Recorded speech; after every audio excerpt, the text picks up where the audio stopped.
നിങ്ങളുടെ ജീവിതത്തിൽ ഇന്ന് നിങ്ങൾ അനുഭവിക്കുന്ന എല്ലാ പ്രയാസങ്ങളും ഒരു സാധാരണ മനുഷ്യനെന്ന നിലയിൽ നിങ്ങളെ വിഷമിപ്പിക്കുന്നു. നിങ്ങൾ ഇന്ന് അനുഭവിക്കുന്ന ഏത് ചെറിയ പ്രയാസം പോലും ഒരു സാധാരണ മനുഷ്യനെന്ന നിലയിൽ നിങ്ങളെ വിഷമിപ്പിക്കുന്നുണ്ട്. അത് ശരിയാണ്.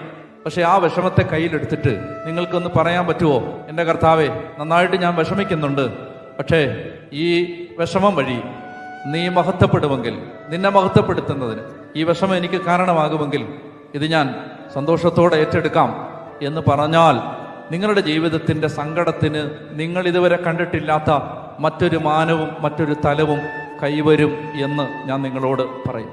ഇത് കയ്യിലെടുക്കണം. ഈ വിഷമത്തെ, ഈ സങ്കടത്തെ കയ്യിലെടുത്തിട്ട് പറയണം, ദൈവമേ, എനിക്ക് സങ്കടമുണ്ട്, എനിക്ക് സങ്കടമുണ്ട്. അത് ഇല്ല എന്നൊന്നും പറഞ്ഞാൽ പറ്റില്ല. എനിക്ക് ആ സങ്കടമുണ്ട്. പക്ഷെ ആ സങ്കടം ഞാൻ എടുത്തിട്ട് പറയുകയാണ്, ദൈവമേ, ഞാൻ എൻ്റെ കർത്താവിനെ മഹത്വപ്പെടുത്തുകയാണ്. എൻ്റെ കർത്താവിനെ ഈ സങ്കടം വഴി ഞാൻ മഹത്വപ്പെടുത്തുകയാണ്.